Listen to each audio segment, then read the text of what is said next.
观众朋友大家好，欢迎收看《村民大会》，我是陈明珍。我俩所在的位所呢，是北台湾最大的苗木山体。哪位呢？台湾是苗栗县的南庄乡。南庄乡当20多年前是参加林务局嘅种嘅草林嘅政策咯，韩国咧到天时啊、地理啊非常的适合，故所变做係北台湾最大苗木嘅生产體。啦，幾十年下來呢，有7隻苗木嘅產銷班，年產出有4億元按多哦。唔過到咧下，讓草林嘅期間已經慢咧，連農會韓國產銷班想擴大一種嘅苗木嘅產業規模哦，也想嚟加入一種嘅農業會嘅種嘅發花休耕體、小體做太耕農嘅政策。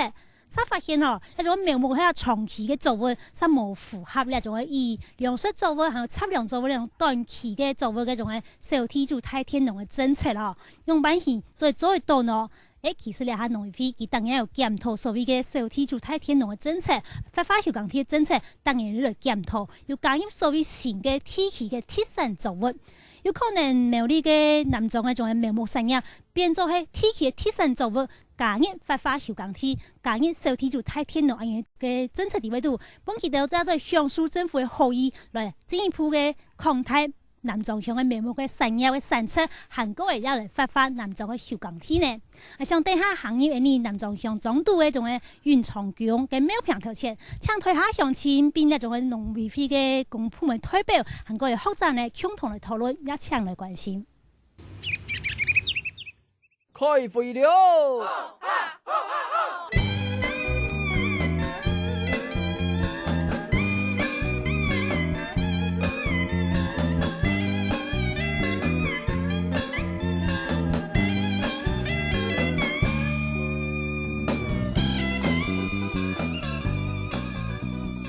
以下講頭嚟到呢南莊嘅永長強嘅面頭前哦，永長強擺喺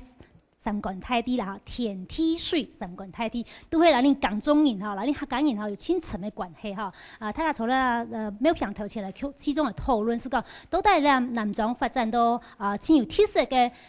蘇養園哈。苗木嘅種嘅產生，特色嘅產業，有可能連入所謂嘅小體做太耕農一樣型嘅就政策地位度咯哈。韓國人呢，假使講也小體做太耕農發花休耕體嘅嗰種嘅政策地位度，係咪有辦法整個聽數到人嘅採體鄉親呢？想見邊一邊嚟討論。馬上為介紹台東嘅來賓，第一個呢係農業會農糧署糧食產業組嘅蘇宗正蘇組長，你好。主持人好，還有現場，還有各位朋友，大家好。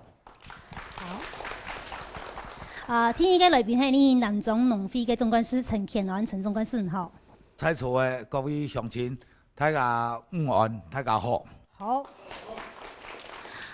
第三位裏邊係中央大學應用經濟呢嘅教授黃炳文黃教授，你好。主持人、各位貴賓，還有各位鄉親，大家午安，大家好。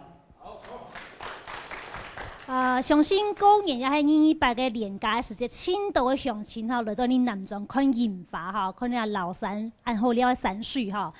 馬上嗰種嘅天燈10月5月又來哈，如桐花就會開了哈，楓葉蟲又來了哈。一天時再去碰落係看種呢個呼吸嘅護魚步道哈，所以一年四季來到南莊哈都非常嘅精彩好老了啦哈。但是南莊係有乜嘅寶呢？從佢一入嚟一個苗木嘅產業，到底咧到南莊咧好山好水好天嘅地方發展咗樣板型呢，係咪先有潛力嚟變做你所謂嘅地區嘅特色嘅作物呢？想先聽聽新聞記者鏡頭去了解一下。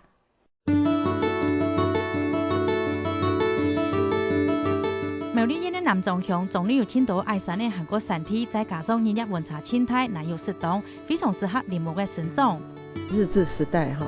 整個南莊的林業是非常的發達的。那發達的原因當然就是南莊適合苗木的生長嘛哈，所以南莊也孕育出很多比較屬於珍貴的樹種。那現在呢，這個階段正好就是大量的需要一些庭園木，所以南莊很多的農戶也在這方面呢，有了一個很好的一個發展。南莊在民國89年就開始成立產銷班，一下總共有7個發養的韓國蘇養的產銷班，實際中的農民就有8個嘅，嘛係北台灣現役主要蘇養的供應體，故所對蘇養的未來的發展也大挺有信心。我來就批下政府的政策嘛，同樣意思啊，現在政府也在推廣，你要造林，你要綠化，環境綠美化，所以我們只要我樹照顧得好，我就不怕沒有人買啊。苏勇的一年就做得为南庄乡带来将区4亿7兆的产值，再个同地方的观光相帮相挺，带动顺丰的产业韩国出入機會。白開咧，可能人潮都多，可能發展就像帶進去種啊，人才人帶進種到會上又開發，因為按個講你喺那邊買南莊買嘢啊，所以我哋都要在批發養嚟到發養韓國嗰種嘅樹苗，就本體個帶進去種啊。種樹養係非常競爭的行業，品種多樣，兼推出新的品種係南莊種樹養嘅業者最基本生存的方式。一研究了新的哈，對到了社會嚟講哦，可能還有新的哈，還專業嘅一樣有辦法，因為佢時間當長，天呢有政府部門來協助咪哈，來聽數，成功率咪較強哈。我希望講政府哈，點啊？希望農民反農哈，做得好啊。農委會嗰啲官員啊，多下鄉嚟觀察嚇，嚟協助啦。業者講好嘅產業嘛是要好嘅政策嚟配套，種樹養嘅一次冇納入社體組太天農發發農地專做嘅項目，在地嘅農民希望政策多啲順應地方嘅需求，聽住農民嚟共同發展地方嘅產業。看到新聞樣片，真經南莊好山好水哦。還個補充一點哈，其實當年年代嘅時節，新浪年代嘅時節，南莊還派所謂嘅山水節啦，它準人家真有名哦。其實到1801年嘅時節，咁年度嘅苗栗南莊嘅山水節呢，咁是農會是有辦過所謂嘅園藝盆景嘅苗木大展哈。那個時候，我們的這個農會是有想過，老苗木了產業再帶動呢個叫苗栗嘅南莊嘅觀光哦，相幫相挺咯，發展到更加好哈。所以真見苗木了產業、樹養嘅原料產業到南莊嚟發展，其實係有歷史嘅、有見嘅哈。故所以呢嘅農會有想講，到山水節嘅時節，然後呢種苗木大展也講入來，本遊客啲講，其實北台灣最大嘅苗木嘅身體是到好山好水苗栗南莊啦哈。啊，像先開放一邊呢嘅鄉親前進種彼此講，最後就小記下嘛，到底苗栗嘅南莊種了啲苗木，因為種到暗好吼，其實有乜個較好嘅條件吼，使得講有暗好嘅成績再出現。原來個泰國最先來講嘅嘛，嗰個會不會聽那麼澎湃嘅泰國？我在我們南莊裡面種樹啊，也算是比較前面的哈，種到現在啊，我們一直沒有受到我們政府單位農委會哈的相對的我們的照顧啊，我們這些花農也好，種樹的造林業者也好，就是種到一半哈就剛總幹事有講了，種到一半哈就停下來，那有的有造林補助的，到最後有時候又沒有繼續補助。就是農民啊，就有這個怨言，是不是？政策的延續有問題是超對，然後你補了3年，然後後面3年又沒有補，對不對？然後我們計劃裡面本來就要去種植這些造林，對不對？結果聽到沒有要補助了，然後大家又把興趣又減少了，好，意願又減少了。包括我們剛剛講說很多花農，我們產銷班也很多，在苗栗縣哈南莊鄉哈算是比較好種植苗木的一個培育區塊，因為這邊呢日夜溫差比較大，雨季比較多，所以說我是希望我們的政府單位對，尤其我們南莊鄉好山好水，而且花也做得特別多，櫻花也特別多，希望我們政府單位哈好好的下鄉輔導我們這些業者。我們這個南莊這個花卉苗木哈，我是希望政府協助我們成立一個專區。苗木嘅專區。對對對。專業區。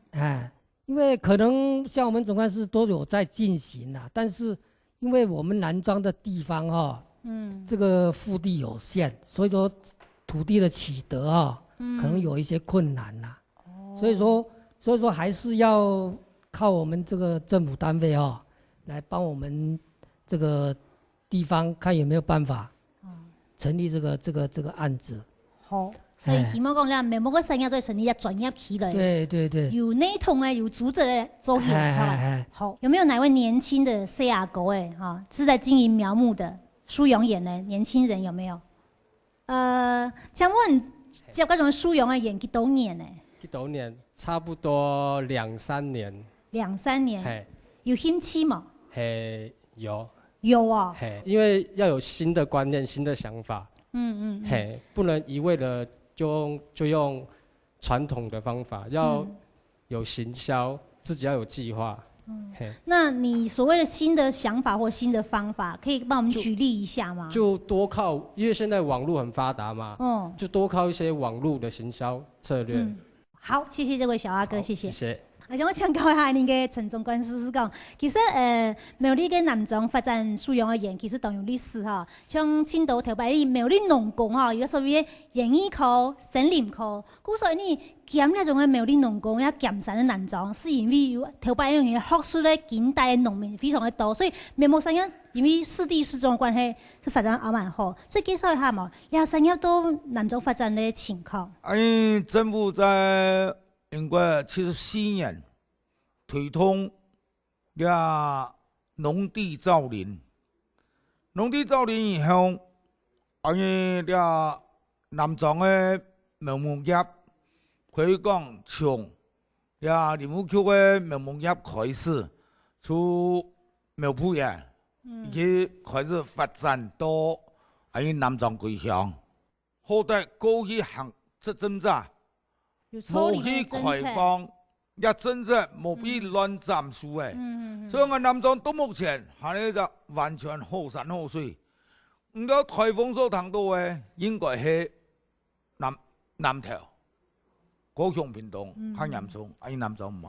好唐太您嘅总干事讲，其实呢，你南庄发展苗木料产业还有历史诶，它是有历史的一个过去根源在的哈。那其实，在整个我们推动这个活化休耕地这个部分里面，看到有很多的这个部分呢，是提到说，譬如说，我们希望能够发展有在地化的策略性的产物。苗木有没有可能变成是南庄在地化策略性的这个产物呢？那另外就是说，也是要推动这个具有竞争力的这样一个农产哦，那比如说，是不是我们这个1年4亿的产值，其实是有竞争力的一个农产？有没有可能哈，是有可能在这一波的活化地休耕地的检讨里面，可以把南庄的特色的苗木产业纳入这个项目里面来看哈？好，可以哈。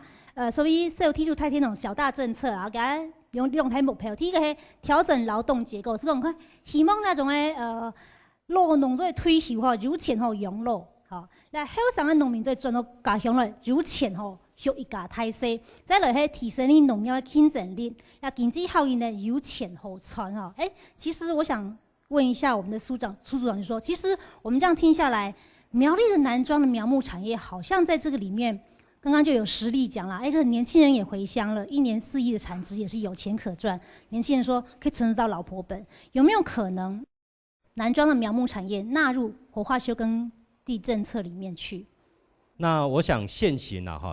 在我们的小地主大佃农的一个政策里面，对于我们苗木产业就并没有做一个排除，也就是说，没有排除表示有可能加入。是的，那在现行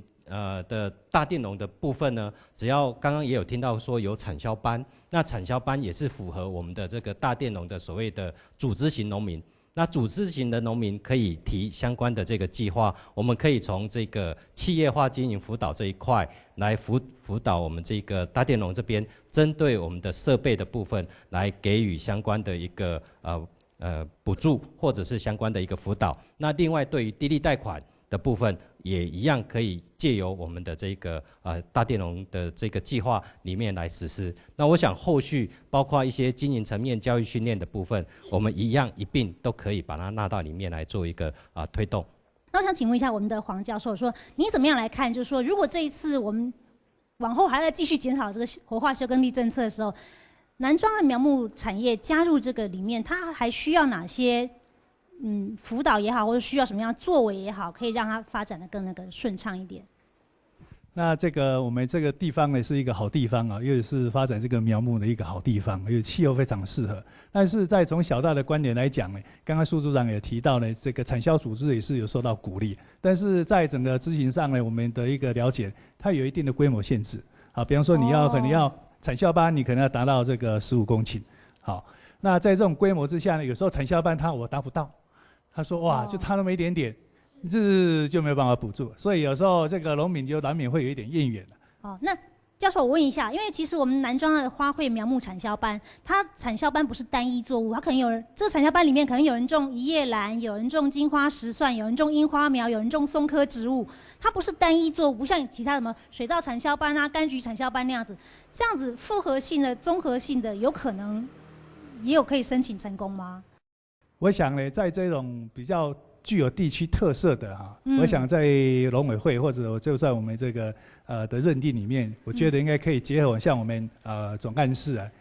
因为有一个地方叫做地方特色的，这结合我们地方一起来认定，我觉得应该可以比较有宽松的角度来看待。所以我常常讲说呢，这个是我们南庄这边应该很大的潜力，因为观光客也很多，所以这边呢，我想呢，它能够适度的这个把规模发展起来。应该有很大的潜力，又是这么好的一个气候啊，我想应该前途一定非常好。好，刚才问题是问陈总干事咯，然后呢，应该主张讲有可能咯，告诉我因为讲其实有发展的潜力了哈，但是农非都那部分，除了你到3岁节时间判了眉目太赞以外，农非那方面有提出乜嘢计划来提报政府嘛？啊，今行的情况有关系，先让大家说明一下好吗？86年，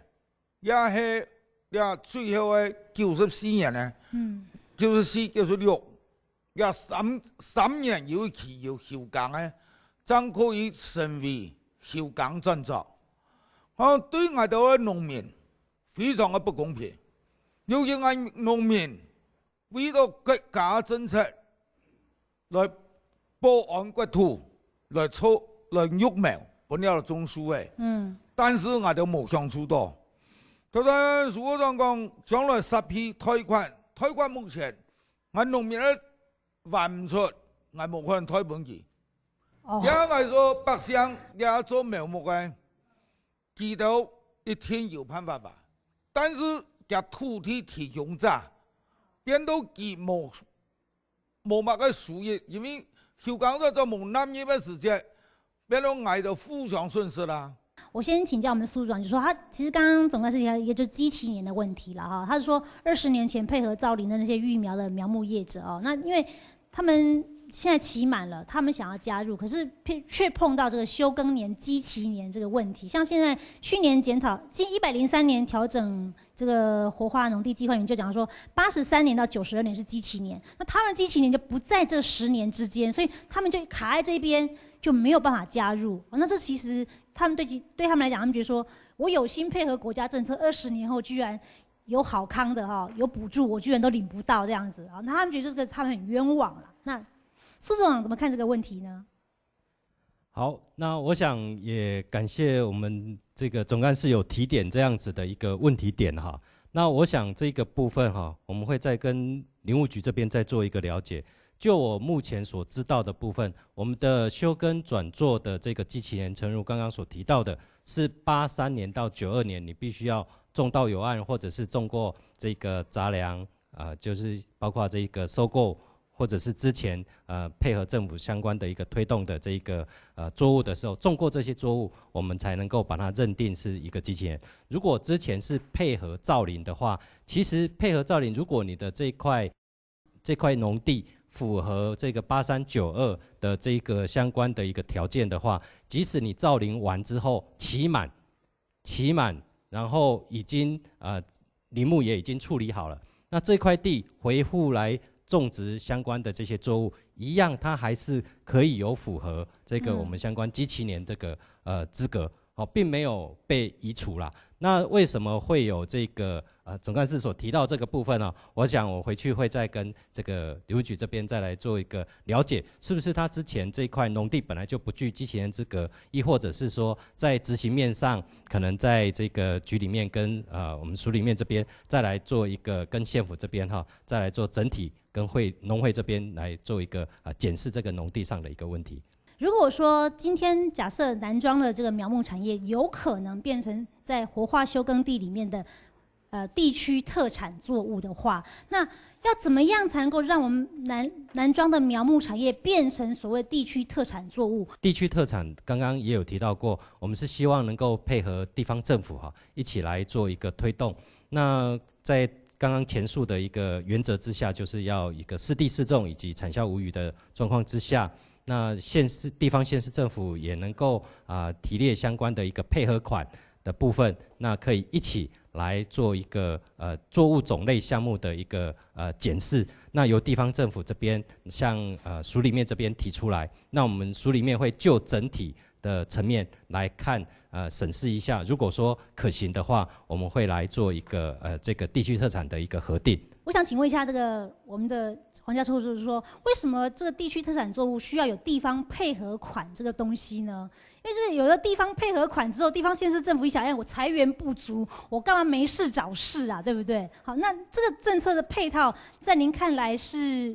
这个地方配合款呢，这我想呢，过去都是政府制定的政策，那是政府全部中央政府全部要买单的。所以呢，现在比方说像小大的这些补贴呢、补助啊，都是这个农委会要来负担这些相关的经费。但是呢，假如是地方特产的，因为现在农委会最怕的就是刚刚讲的产销失调了。那产销失调呢，就会出现这个怎么政府要花很多钱要来耕除啊，要来耕除啊，要来价收购啊。所以你这个地方特产呢，为什么加上这个所谓要希望地方政府能够有配合款？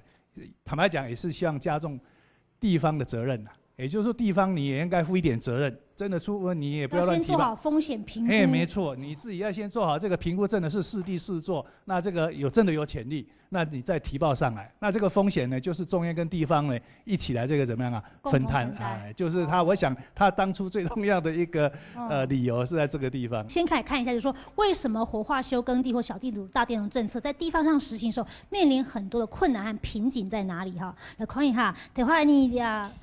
总管施工队青南施务的个种个发休耕地政策10项面无内容，好，看到地方推动小地主大佃农的这政策，给瓶颈难以符合嘛？该第一个，农民必须找到契作主啊，这个可能在苗木产业比较不存在哈，所以青农他配合转做却赚不到钱，好，那可能他像台湾那个总管施工的批他20年呢，我配合20年的造林，那其实我所得有限，所以这个其实也很困难了哈。再来看。硬体设备配套不足哈，可能我这种树种好以后，我也不知道怎么办才好。好，那兄弟他有很多，比如说我是杂粮转做种小麦好了，我小麦收成之后，我没办法处理啊，这也是个问题。再就是我们刚刚总干事讲的重点，难一体适用，作物是天地人都要配合的。那种稻子为主体的一个活化休耕地政策，对苗木产业来讲就不适合。再来就是说，质疑政府政策延续啊，那政策改弦易辙等等啊，就是说苗木产业可能要3年、5年，甚至10年、20年下去，这中间可能政府改朝换代啦，政策的不延续啦，等等等等，甚至到了20年后这个过程之后，到底世界会变成什么样，我也不知道。那我现在配合，我心中当然会有很多疑虑和这个害怕、担心了哈。那我想请教一下。我们的苏长就说，针对譬如说我们这个难一体适用或者政策延续这部分哈，那您会怎么样回答？就是说，假设苗木产业有可能变成这个活化休耕地的一环的时候，这个部分怎么样因应他们产业特色去做微调？那我想刚刚主持人也提到过，我们小地主大佃农当初在推动的时候就设定我们会做一个滚动式的一个检讨。那其实刚好这个时间点哈。我们也是可以来做一个检视的一个地方。那我首先要说明的地方就是说，刚刚有提到说，一体适用，当然不是每一项作物哈都可以来在政策上可以就是一样的一个做法。那我想这一个部分呢，在这个苗木上这一块，我们有很多的一个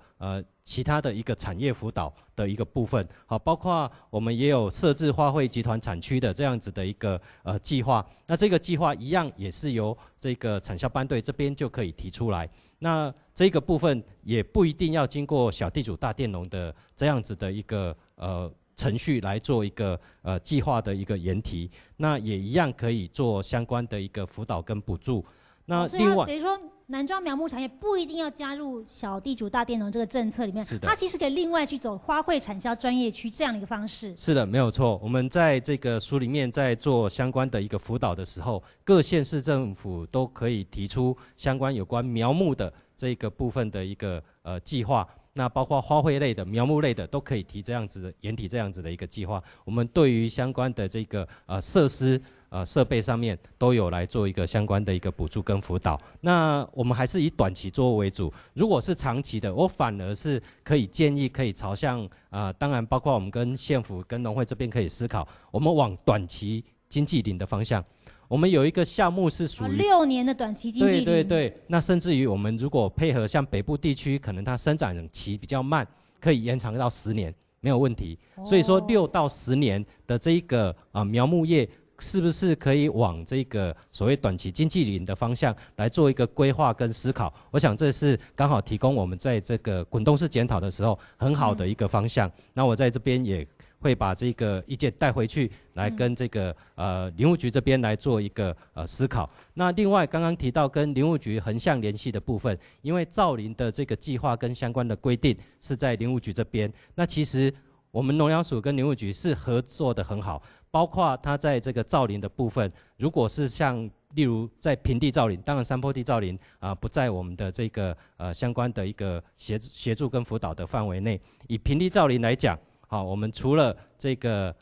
林务局所出20年支出60万元之外，我们配合这个刚刚提到的修耕转作的部分，1年9万块，20年180万，等于180万加60万，有240万这样子的一个平地造林的一个费用。那我想这个部分，所以他们有可能在平地部分去跟农粮署这边申请一个费用。补助的费用，那林地的部分、山坡地部分跟林业署，林地是跟林务局，林地是跟林务局，是。那平地造林的部分也是跟林务局来做一个申请。那署里面农粮署这边是配合我们相关的这一个经费给林务局一起来做一个推动。好，我想经过的说明后，唔知大家咩较清楚啦哈。我想先可以哈，等下继续讨论到底你苗栗这种南庄哈，这种特色来法。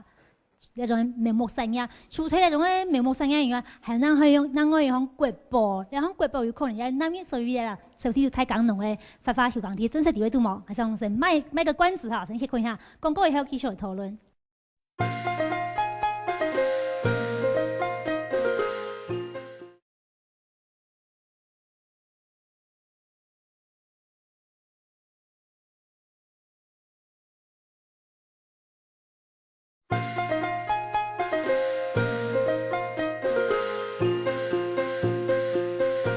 村民台北节目现场哈，今日来到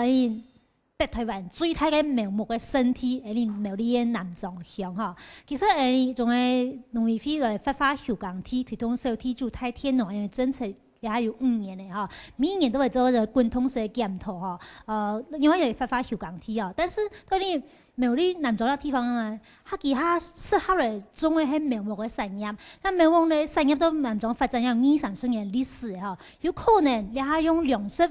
為主哈，一種嘅測量作為主一種嘅小地主太港農嘅一種嘅政策，嗱你苗栗嘅南莊特色嘅苗木產業，不用入嚟政策地位嚟嘛哈，不然你喺度地方上嘅鄉親，一再得到政府上嚟發休耕地嘅一種嘅好意哈，大家唔幫水幫上幫上聽哈，然後你休耕地發起來，大家有錢好賺，有利益好得哈，大家都會做個較好嘅生活啦哈。像先來看一下，下你小地主太港農哈，到南莊進行情況樣擺起。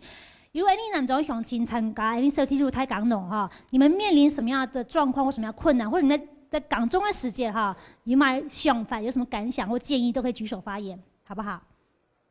好，了解太講誒。土地的取得很困難。就是超級困難的，一般地主都根本票唔到天啊，根本唔肯提供個土地來幫你住啊，哈。怕唔上聽這個咪票吧？啊？嘿，唔上聽這個咪票沒嘛？唔係啦，強講本政府拿專業啦。哦，強本政府拿專業啊，好，等下唔會向本政府拿專業嘛？好。因為了天農了事啊，在37甘主時間，了都全部都天農接屬地主嘅。收晒落嚟啦！哦，面係安排嘅嘢。老一邊緣因為講，我哋地主，我哋喺外邊小地主，有很本事，還一隻天龍接觸這回。第一個名聲安排嚟嘅。第二個年齡限制太大。我當後生嘅人生做得去，然後漂人嘅收晒嚟講，我們不論苗木、土作、農作物，全部有技術冇有。你後生人見一問啦，技術唔啦。不过就是我拿了做了审法，你家下嗰個嘛可以做，唔滿就做咧，填落不能本嘛。佢做苗木嘅啊？而苗木嘅可能有啦，其他人做水土嘅很困難，天難啊。所以個體驗，你話安老師做乜嘅如果數唔到土地，哈老嘅人講係唔錯嘅，我所睇你下半主本人，係咪唔知要變執數這個模樣啊？我都執數來啊。所以問題都了位啦。像聽唐太亮嘅詳情嘅發言以後，發現其實發發休耕地哈，唔係講產業問題，有鐵石無天天，主要係卡在土地嘅問題哈。到底啦，小弟太港農發休耕地，到土地方面面臨嘅問題困難嘅，即係看種圖表說明啦哈。好，看到係1801年農地發然後100年之間嘅比較啦哈，所以講到1801年嘅時間呢，呢種休耕地呢減少嘅88000公頃哈。就說少掉了44%，但是還有56%還在休耕哈。那有沒有可能苗木納進去，讓休耕地變少？再來就是說，轉作棄作有增加，那連休地的活化也有65%這麼多哈。剛剛我們的兩位鄉親舉手發言都講到說，這個375減租的這個歷史的這個因素哈，一直都存在，使得很多鄉親他過去可能就是因為佃農的身份取得地主的地。今天他變成小地主的時候，他就很害怕，會不會我的小地主的這塊地變成現在的大佃農把我拿走了？那是不是這個一點，我們蘇組長再跟我們鄉親做個說明？小地主、大佃農的土地，它的經營權跟所有權之間是怎樣區分的？在這個農發條例哈，在這個整個修正之後。那375的部分其實是已經做一個有效排除，那尤其是我們現在由農會這邊協助地主跟這個我們大佃農之間的一個農地銀行服務中心對農地銀行的這個媒合的這個部分呢，那其實已經在契約書上面也都幫各位都把這一個有關不受375的這樣子的一個字眼都寫在上面，甚至於公文我們也都掛在網絡上面哈。我想這個部分可以來做一個加強，來跟一個農民做地主來再做一個說明。那其實現在的地主哈，其實也不能叫他是小地主了哈。這個地主的部分哈，他也有25000多人來參加我們的這個我們這個計劃。那其實由這25000多人來看，我們希望能夠有一個所謂的這個聯誼的效應呢哈，就是說慢慢的有少數，然後慢慢擴及到在親朋好友之間，或者是在這個相關的一個農會、農事小組長這些聚會的時候，慢慢的可以把這個訊息拓展出去。參加小地主大佃農的計劃，並不會有這個375這樣子的一個土地會不見了哦，承租久了土地不見，不會，完全不會有這樣子的一個做法。那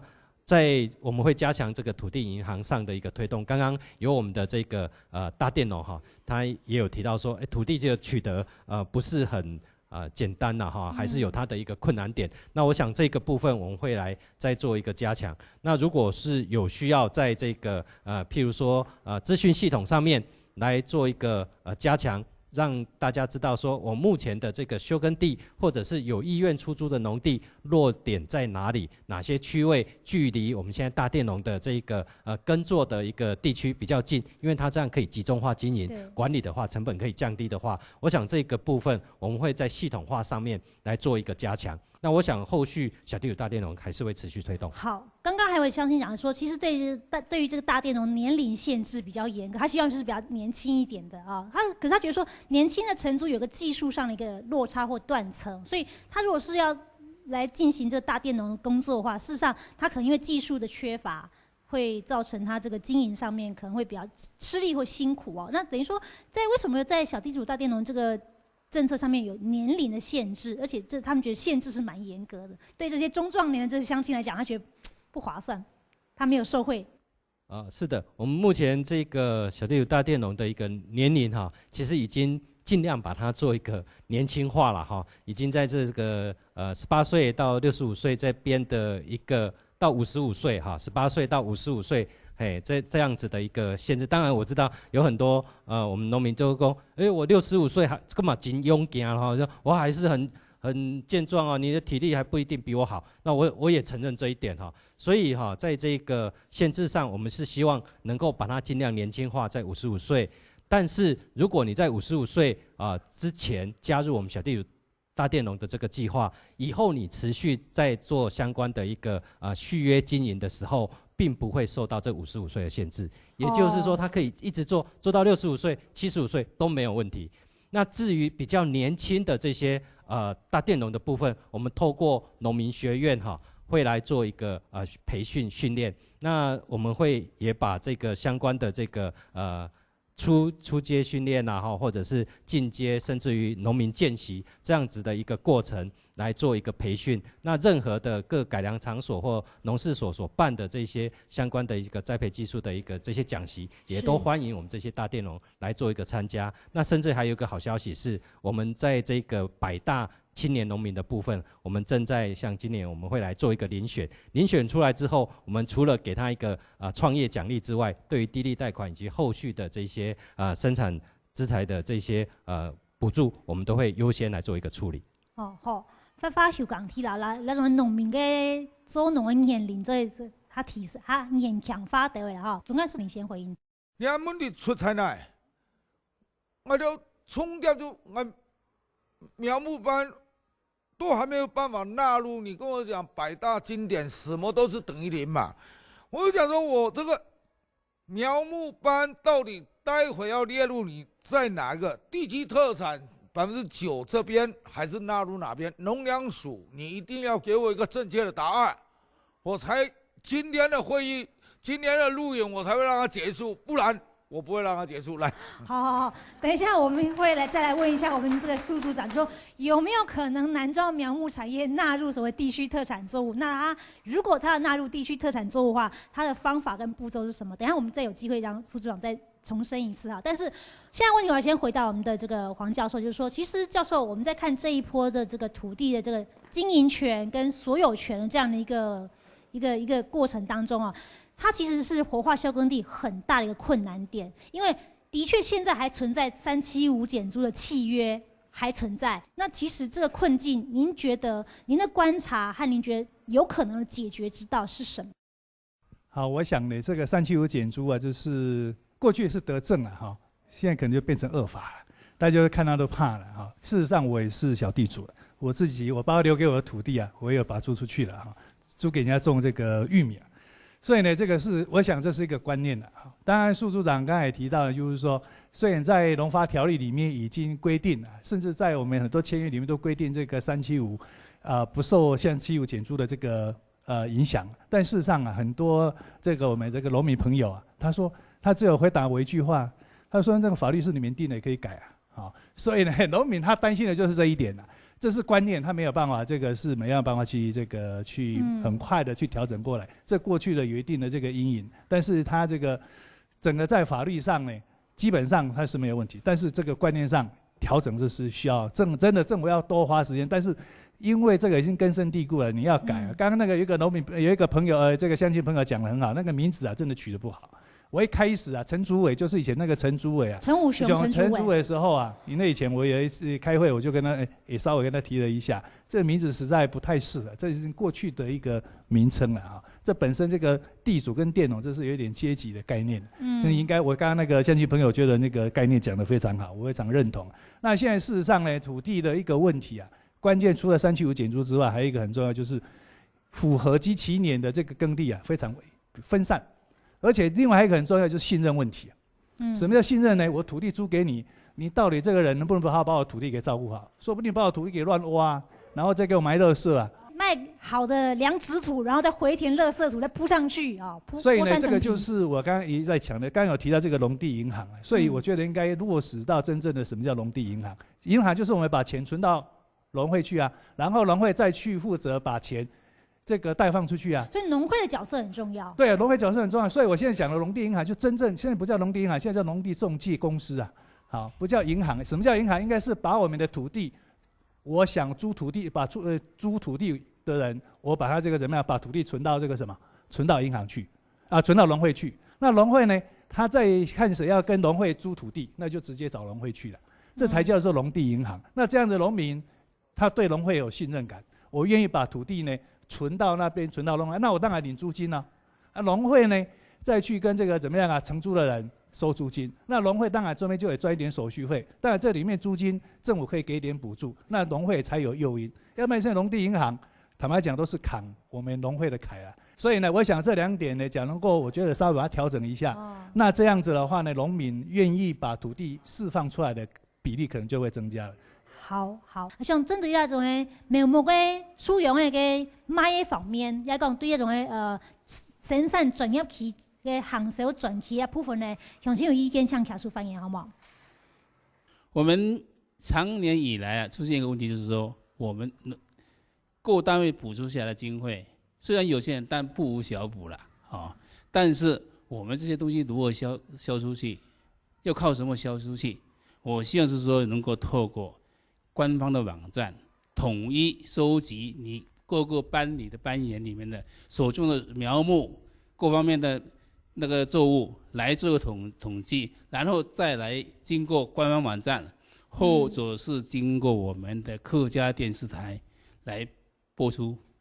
很直接的，因为你到4、5岁以上的年龄的人，会买树的，会喜欢树的，和这些苗木的，大部分都是上了年纪的人，他还有这个闲情一直在买这些花。年轻的大部分是没有这个兴趣的，所以说最直接方式是说，经过客家电视台或是官方网站直接播出这个节目，直接播出，分季节性的或是每个月的，把这些产物让全省知道，我们南庄这些花卉产销班有多少种树种，让大家知道。我要提供一个意见，就是说，因为像我们南庄这些农民还有一些种植的业者其实种植现在都没有问题了，最大的问题是在那个销售的方面的。如果我们南庄能够有一个集中的一个地方来一个销售的类似那个田尾那个公路花园那种地方，这样提供一个这个点给外地来的那个游客还是说一样业者外地来的业者要来补货的他有一个集中的一个点，他来一个地方，他就可以买到很多样的东西。家有一出这个讲做嘛了，种苗木因为租唔到农田，租唔到田来种苗木。年年创了田租出边种苗木的时间啦，收益非常有限。一公顷来讲的时间咯，一年都了不起3万元左右的啦。但是田本去怪数，那种苗木的时间怪数田的整体高啊，田破坏太起来，还把这个复工作的困难度非常的高。再加上2多年，大家都低盈利啦。工资高涨，私田啊、割沃啦，行行都去啊。你讲正经的耕田的时间啦，收益非常有限。但是咧农田啊，最上工的做私田，所以讲插秧种田嘛，你看那个大佃农来讲是52%是在种水稻，但是咧103年咧，政府咧休耕政策有改变了，一规本判休耕，人可以规强制来种那个稻作类啊，玉米、番薯。也讲黄埔啦、冬瓜都做得啦，但是咧，都判公司的人流上多嘛。私田的最上工的农民都冇办法去做的时间啦。你们那个农民，我讲，他们种3分之一的番薯啊，做到很3码来的，有个能力、有个人力可以做嘛。但是冇批好的时间，连一规休工都冇判啊。所以喺按样个政策下去啊，荒废的农地会很啊多，所以将来复工作会很啊困难。假使讲苗木部分能够列入你那个样补助的话南庄的苗木可能一大的土地啊，会辟出去种苗木，也一大的农民愿意去做。我自家田，我自家种苗木的时候，我标本也属于当有限嘛。我自家来种咧，树的前天胎，一胎树的就也有价值啦。初林胸肉嘛，就也有价值。所以讲，我希望我判公司做的人啊，有啥真要了解地方的心肠啊。政策都下到上下了解地方以后，来检讨这政策，会比较还切合实际。我想说，那个耕地的部分啊，看能不能那个休耕跟农地银行绑在一起。就是你要休耕的话，你就是要把你的农地跟在农地银行登记，这样子是这个意见，谢谢。好，谢谢。唐太，你想先发言，还有呢，我想第一个问题先请教我们苏组长，就是说，其实在整个土地的这个部分还是蛮重要，就是说攸关整个活化休耕地或小地主大电农政策能不能成功的一个原因。那你听完相亲发言，你的意见和回应是什么？刚刚我很赞同这个我们黄老师这边的一个意见哈，就是把这个土地的部分哈，能够透过农会这边来做一个释出。那如果可以这样子做的话，除了可以解决掉我们这个375的阴影之外，另外对于刚刚所提到的高龄化的这个或者是小面积的这些土地的这个我们的农友的部分呢，也可以做一大部分的一个解决，因为它把它小面积经营成本也是很高，再加上高龄化，它可能也没有办法去来做一个期作的种植。那如果你把土地做一个有效的一个出租，除了你可以领到租金之外，另外如果你的年纪有符合我们相关离农奖励的这个领取的条件的话，也就是说65岁以上，农保资格有5年以上的这样子的一个资格的话，1年还有24000块钱，也就是说1个月还有2000块钱这样子的一个离农奖励，来可以给予这个参加我们小地大佃农这个土地出租的这样子的一个这个地主的部分。那我不知道说黄教授您怎么样看，就是说产销其实是一个很重要的问题。那如果说加入这样一个政策，是不是真的就让产销可以如虎添翼呢？所谓地产地销的观念，当然主要就是希望能够在地生产，在地把它销售出去。对，叶蓝山也转做国内销售，希望做年节花卉。那这个还要刚好我们这个南庄这个地方呢，观光业非常的发达，所以怎么去搭配这样的一个销售中心啊？假如能够配合这些跨域计划啦，或者这些产销专区，能够升级相关的这样一个产销专区的一个销售的一个中心，那我相信第一个当然有帮助。第二个更重要的就是说呢，你一定要有办法整个创造这个地方的所谓这个怎么样再来这个购买，这很重要，要不然你只有卖一次就是什么都没有了。所以呢，这是一个很重要，就是游客呢他愿意来这个怎么样啊？这个觉得不错，还可以愿意再来，或者跟他的亲戚朋友这个推荐。所以这个网络的，刚刚有一位我们年轻的这个帅哥呢，他也讲得很好，透过这种网络部分也能够把它建立起来。那这样的话，他的这个销售呢，才渴望这个怎么样啊，销得更大。再者呢，一个很重要的地产地销，我常讲，除了在产地销售之外啊，事实上也不会忘记，还有消费地很大。因为你像刚才讲50万球，你观光客可能也一下没有消费那么多，所以你可以透过这种所谓宅配啊，透过这种网络行销，甚至可以消费到很多像这个什么，像我们这科学园区啊，很多这个企业，他们坦白讲，你能够适度的跟他们这些所谓这个沟通，那这样的话变成我们南庄是他们家的后花园，他很多透过网络，他现在点一点。他就怎么样？我们透过这个宅急便，很快就送到他们公司，送到这些这个怎么样啊？我们这些这个消费者的手中。我想呢，这整个才地产地销，这样整个全部才能够发展起来，不是只有靠观光客，一定要透过这个顾客的这个忠诚度、顾客的再购买，还有他的推销，还有这个网络的行销，这样整个在这个所谓这个怎么样啊？在地的生产，在地的销售。地产地销才会真的发挥它最大的效果。好，那教授的说法里面，其实农会角色是挺重要咯，哈。在推广顾会做投入是唔单止媒合农地做为表演听听，所以仲想请教总公司是讲，针对你想来成立这种中华田面公路法言，也系讲那种苗木嘅专门嘅。官方网页哈，也讲其实呢种一业啦，你本身市场冇睇，又做市场有乜嘢固守，国内市场有乜打开，你有想法冇？我就想我一只最大嘅手术店，就係在我哋台山县你拉落來到南莊嘅地方，農委會以前可以用住嘅土地，幫我哋蓋呢度展示店，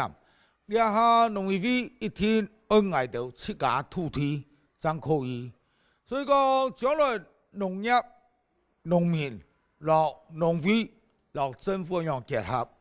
我將今日材料按全民大會所談的，我將農業問題，我要請農委會帶咗去慎重考慮。好，謝謝總幹事。那我現在有2點要請教我們的蘇組長。剛剛我們總幹事講了，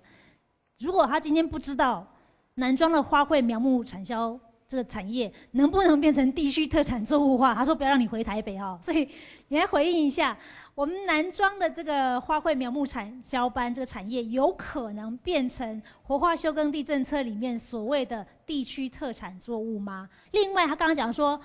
过去农委会允许他们用承租的土地做一些展售中心的这个设施，那现在呢，可能在土地这个承租上面呢，他觉得不行，得要是他们自有的土地才有办法。那这也使得说，他们想要成立这个苗木花卉这个展售中心的时候，因为土地的限制，因为